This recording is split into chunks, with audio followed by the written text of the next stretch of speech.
నమస్తే, నేను మీ సతీష్. అసెంబ్లీకి వెళ్లకుండా జగన్మోహన్ రెడ్డి వ్యవహరిస్తున్నటువంటి తీరు పైన పెద్ద ఎత్తున విమర్శలు అయితే వెల్లువెత్తా ఉన్నాయి. మరి ఈ క్రమంలోనే ఆయన కోర్టులను ఆశ్రయించడం, మొదటేమో తనకి ప్రతిపక్ష హోదా ఇవ్వాలి అంటూ డైరెక్షన్స్ ఇవ్వాలి అని చెప్పి కోర్టులో పిటిషన్ వేశారు. తర్వాత స్పీకర్ రూలింగ్ ఇచ్చారు. స్పీకర్ ఇచ్చినటువంటి రూలింగ్ పైన ఆయన మళ్ళీ కోర్టుకు వెళ్ళినటువంటి పరిణామం అయితే కనుక చూసాం. అయితే ఈ అంశంలో జగన్మోహన్ రెడ్డి వ్యవహరిస్తున్నటువంటి తీరు పైన పెద్ద ఎత్తున విమర్శలు వెల్లువెత్తా ఉన్నాయి. ఇక ఈ క్రమంలోనే స్పీకర్ అయ్యన్న పాత్రుడు ఇటీవల అసెంబ్లీలో ఆయన వేసినటువంటి పిటిషన్ను ప్రస్తావిస్తూ చేసినటువంటి వ్యాఖ్యలు కూడా పెద్ద ఎత్తున చర్చనీయాంశంగా మారుతున్నటువంటి క్రమంలో అసలు జగన్మోహన్ రెడ్డి కావచ్చు, వైఎస్ఆర్సీపీ సభ్యులపైన అనర్హత వేటు పడేటువంటి అవకాశం ఉందా, అసలు జరుగుతున్నటువంటి చర్చల్ని ఎలా చూడాలి అనేటువంటి అంశం అంతా విశ్లేషించేందుకు ప్రముఖ రాజకీయ విశ్లేషకులు కొత్త రవీంద్రబాబు గారు ఉన్నారు. సార్ నమస్తే. నమస్తే సార్. ముందుగా జగన్మోహన్ రెడ్డి అసెంబ్లీకి వెళ్ళకపోవటం, మరి ఆయన గొంతెమ్మ కోరికలు ప్రతిపక్ష హోదా ఇవ్వాలి అని చెప్పి కోర్టుకు వెళ్ళినటువంటి వైనం, కానీ మొన్న అయ్యన్న పాత్రుడు గారు మాట్లాడినటువంటి అంశాల్లో ఒక అంశం అయితే కనుక చర్చనీయాంశంగా మారింది. జగన్మోహన్ రెడ్డి అసెంబ్లీకి రావట్లేదు, కానీ రోజు 2 ప్రశ్నలు పంపిస్తున్నారు. మరి ఆ ప్రశ్నలకి సమాధానం ఇవ్వాల్సినటువంటి అవసరం ఉందా లేదా, లేదంటే అసెంబ్లీకి వెళ్లకుండా ప్రశ్నలు పంపించడాన్ని ఎలా చూడాలి? ఇప్పుడు ప్రజాస్వామ్యబద్ధంగా ప్రజాస్వామ్యంలో ఎన్నిక కాబడిన ఎమ్మెల్యేలు కానీ ఎంపీలు కానీ అసెంబ్లీకి కానీ పార్లమెంటుకి కానీ వెళ్ళకపోవటం అనేది ప్రజాస్వామ్యాన్ని కూనీ చేయటం కింద లెక్క. ఇది అబ్రహాం లింకన్ గారు శతాబ్ది కాలం క్రితం చెప్పారు. సో ఇప్పుడు అదే ఫార్ములా ఇక్కడ ఏపీలో జరుగుతూ ఉంది. అది ఫస్ట్ పాయింట్. సెకండ్ పాయింట్ ఏంటంటే డిస్క్వాలిఫికేషన్ గురించి మీరు మాట్లాడారు. ఏ మెంబర్ అయినా అసెంబ్లీలో కానీ పార్లమెంట్లో కానీ డిస్క్వాలిఫికేషన్ కావాలి అంటే 3 కారణాలు. ఒకటి యాంటీ డిఫెక్షన్ లా, రెండోది 60 days absent without prior permission, continuous 60 days without prior permission. మూడో అంశం ఏంటంటే ఇప్పుడు ఆంధ్రప్రదేశ్ రాష్ట్ర అసెంబ్లీలో కొంత విభిన్నమైన రాజకీయ వాతావరణం నెలకొని ఉంది. ఏ మెంబర్ అయినా మీరు డిస్క్వాలిఫికేషన్ గురించి ప్రస్తావించారు. ఏ మెంబర్ అయినా పార్లమెంట్లో కానీ అసెంబ్లీలో కానీ డిస్క్వాలిఫికేషన్కి అవ్వాలి అని అంటే ఒకటి continuous absent for 60 days without prior permission. ఇప్పుడు వీళ్ళు కంటిన్యూస్గా ఆబ్సెంట్ అవుతూనే ఉన్నారు. అయితే ఇక్కడ ఒక వాదన వినిపిస్తుంది, లేదు మేము గవర్నర్ ప్రసంగానికి వెళ్ళాం కదా అని. గవర్నర్ ప్రసంగానికి అటెండ్ అయింది ఈ కంటిన్యూస్ ప్రజెంట్ కిందకి రాదు, కన్సిడర్ చేయరు అది. సో అది వదిలేస్తే ఇప్పటి వరకు ఆంధ్రప్రదేశ్ అసెంబ్లీ జరిగింది 37 days. ఇప్పుడు వర్షాకాల సమావేశాలు 8 days, మొత్తం కలిపి 45 days అసెంబ్లీ జరిగింది. ఇంకొక 15 days కంటిన్యూ ఆబ్సెంట్ అయితే వితౌట్ పర్మిషను, అది డిస్క్వాలిఫికేషన్ కిందకి ఎమ్మెల్యేలకి స్పీకర్ గారు నిర్ణయం తీసుకునే అవకాశం, అధికారం ఉంది. ఇక రెండో అంశం మీరు ఇంట్రోలో ప్రస్తావిస్తూ కోర్టుకు వెళ్ళారన్నారు. ఆ కోర్టుకు వెళ్ళిన దాని మీద స్పీకర్ గారు February 5th ఒక రూలింగ్ ఇచ్చారు. అది ప్రతిపక్ష హోదా అనేది సాధ్యం కాదు అని. దాన్ని ఛాలెంజ్ చేస్తూ మళ్ళీ ఈయన కోర్టుకు వెళ్ళారు. అయితే మళ్ళీ ఇంకా డెసిషన్ తీసుకోవాల్సిన అవసరం ఉంది స్పీకర్ గారు. అయితే ఈ అంశాలను మనం చూసినప్పుడు ఫస్ట్ రోజుకి మీరు అన్నారు 2 క్వశ్చన్స్ పంపిస్తున్నారని, ఆయన సహచరులు కూడా ఇదే ఫార్ములా అవలంబిస్తున్నారు. ఫస్ట్ బేసిక్ క్వశ్చన్ ఏంటంటే ప్రజాస్వామ్యబద్ధంగా ఎన్నికై అసెంబ్లీకి ఎందుకు వెళ్ళరు ఒకటి.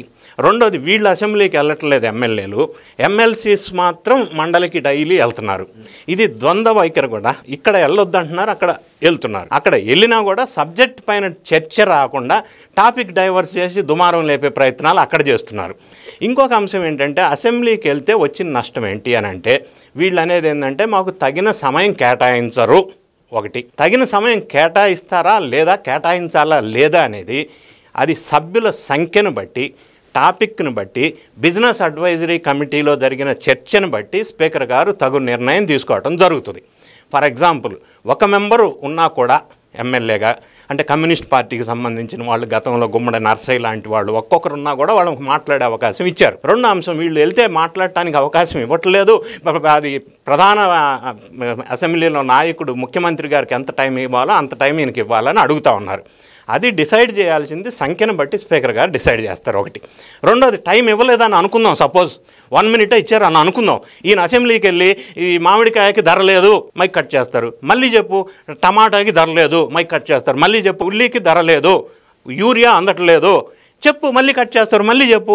అంటే ప్రజా సమస్యల్ని అసెంబ్లీలో మాట్లాడటం వల్ల వచ్చే లబ్ధి ఏంటంటే ఒకటి అది రికార్డెడ్, రెండోది వీళ్ళు అడిగిన క్వశ్చన్స్కి ఆ ప్రభుత్వంలో ఉన్న వాళ్ళు అథెంటికేటెడ్ ఇన్ఫర్మేషన్ అసెంబ్లీలో ఇవ్వాల్సిన అవసరం ఉంటుంది. దానివల్ల రాష్ట్ర ప్రజలకి నిజాలు వాస్తవాలు తెలిసే అవకాశం ఉంటుంది. సో అదంతా పక్కన పెట్టేసి నాకు ఇస్తారా లేదా అని చెప్పమంటున్నారు. ఏది బయట తాడేపల్లి ప్యాలెస్లో కూర్చొని ఇస్తారా లేదా చెప్పమంటే అట్లా ఆన్సర్ చెప్పరు స్పీకర్ గారు. మీరు అసెంబ్లీలోకి వెళ్తే చెప్తారు. ఇంకొక అంశం మనం మాట్లాడతాం. మీరు అన్నారు అటెండెన్స్ రిజిస్టర్లో బయట సైన్ చేసి వెళ్ళిపోతున్నారు, 2 ప్రశ్నలు పంపిస్తున్నారు. సో అసెంబ్లీకి అటెండ్ కాకుండా మరి అసెంబ్లీ ప్రభుత్వ సొమ్ము, ప్రజల సొమ్ము, శాలరీస్ కానీ అలవెన్సెస్ కానీ ప్రోటోకాల్స్ కానీ అన్నీ నెల తీసుకోవటం అనేది ఏ విధంగా న్యాయం? అది ప్రజల సొమ్ము దుర్వినియోగం కిందకు వస్తుంది కదా, అట్లా తీసుకోకూడదు కదా. సో అట్లా అవాయిడ్ చేయడం కోసం ఇప్పుడు నెక్స్ట్ ఆల్టర్నేట్ ఆప్షన్ కింద ప్రభుత్వం వారు పరిశీలించవలసిన అవసరం ఏంటంటే ఈ బయట అటెండెన్స్ రిజిస్టర్ పెడితే బయట సంతకాలు పెట్టి వెళ్ళిపోకుండా అది అవాయిడ్ చేయడం కోసం పిల్లల కాలేజీల్లో స్కూల్లో చేసే పద్ధతి అది. అట్లా చేయకుండా ఉండటం కోసం అసెంబ్లీ లోపలే వాళ్ళ సీటు దగ్గర ఫేస్ రికగ్నిషన్ సిస్టమ్ కనుక పెట్టినట్టయితే వాళ్ళు ఖచ్చితంగా అసెంబ్లీకి రావాలి. Forcibly they have to attend inside the premises of the assembly. అప్పుడు వాళ్ళకి లోపలికి వచ్చే అవకాశం ఉంటుంది. కాబట్టి కొద్దిసేపు వాళ్ళు లోపల కూర్చుంటే మాట్లాడటానికి ప్రయత్నం చేస్తే ఆ సమస్య మీద సమస్యను బట్టి లేకపోతే ఆ సంఖ్యను బట్టి స్పీకర్ గారు అవకాశం ఇస్తారా లేదా అనేది డిసైడ్ అవుతుంది. ఇవన్నీ పక్కన పెట్టి మండలికి వెళ్ళమంటారు, ద్వంద్వ వైఖరి కింద దీన్ని చెప్పవచ్చు. అసెంబ్లీకి వెళ్ళొద్దు అంటున్నారు. ఈ విధంగా చేయటం వల్ల ప్రజలు ఓట్లేసి గెలిపించుకున్నప్పుడు ఆ నియోజకవర్గాల్లో ఎలక్ట్ అయిన ఎమ్మెల్యేలు ఆ అసెంబ్లీలో వాళ్ళ సమస్యల్ని ప్రస్తావించినప్పుడు, పరిష్కారాలు దొరకనప్పుడు, అంటే ఇది నో వర్క్ నో పే అనే పాలసీ కింద వీళ్ళకి పేమెంట్ ఎందుకు తీసుకోవాలా? వీళ్ళు పని చేయనప్పుడు, సమస్యల్ని ప్రస్తావించినప్పుడు పేమెంట్ ఎందుకు తీసుకోవాలో ఒక పాయింట్. రెండో పాయింట్, ఈ 10 మంది వైఎస్ఆర్ కాంగ్రెస్ పార్టీ సభ్యుల్లో ఒక 5గురు కొత్తగా ఎన్నికైన వాళ్ళు ఉన్నారు. కొత్తగా ఎవరైనా సభ్యుడు ఎన్నికైతే అసెంబ్లీకి వచ్చి అధ్యక్ష అని అనాలని చిరకాల వాంఛ ఉంటుంది. అది నెరవేరినప్పుడు, అసెంబ్లీకి రానప్పుడు, ప్రజా సమస్యలు అసెంబ్లీలో చర్చించడానికి అవకాశం లేకుండా ఇంటి దగ్గర కూర్చున్నప్పుడు, జీతాలు తీసుకుంటూ అలవెన్సులు తీసుకుంటూ ప్రోటోకాల్ తీసుకుంటూ ప్రజా సమస్యలు లేనప్పుడు ఆ నియోజకవర్గాల్లో వీళ్ళు అసెంబ్లీకి రాకుండా ఎమ్మెల్యే పొజిషన్ కంటిన్యూ అవటం అనేది ఏ విధంగా కరెక్ట్? కంటిన్యూ కావడానికి వీల్లేదు కదా. నో వర్క్ నో పే, ఇంటి దగ్గర కూర్చో న్యాయం చేయట్లేదు ఆ డ్యూటీకి. అటువంటిప్పుడు ఎమ్మెల్యేగా ఉండటం అనవసరం. అయితే ఈ సందర్భంలో మనకి వినిపిస్తున్న అంశం ఏంటంటే ఈ 10 మందిలో గంపగొత్తుగా సపోజ్ ఒక 6గురో 7గురో వేరే పార్టీలకు జంప్ అయితే లెజిస్లేటివ్ పార్టీ విలీనం అయిపోద్ది. గతంలో జరిగినాయి మన తెలుగు రాష్ట్రాల్లో. విలీనం అయితే అప్పుడు పార్టీ మనుగడే ఉండదు. ఇప్పటికే కొంతమంది ఎమ్మెల్యేస్తో జగన్ రెడ్డి గారు ఒకవేళ ఆయన అరెస్ట్ కాబడితే రిజైన్ చేయమని ఒక ప్రపోజల్ పెట్టినట్టు, దాన్ని వాళ్ళు తిరస్కరించినట్టు. ఎందుకంటే రిజైన్ చేసి ఇప్పుడు ఎలక్షన్కి వెళ్తే కూటమి ప్రభుత్వం అభ్యర్థులు గెలిచే అవకాశం ఉంది స్పష్టంగా, ఎందుకంటే ఇప్పుడు అధికారంలో ఉన్నారు కాబట్టి. రెండోది, ఇప్పుడు కూటమి మీద ఫీల్ గుడ్ ఫ్యాక్టర్ పబ్లిక్లో ఆంధ్రప్రదేశ్ రాష్ట్రంలో ఉంది కాబట్టి. మూడోది, వీళ్ళకి అసెంబ్లీకి వెళ్ళట్లేదు అన్న ఒక అపవాదు కూడా వీళ్ళకి పబ్లిక్లో ఆదరణ దొరకదు కాబట్టి.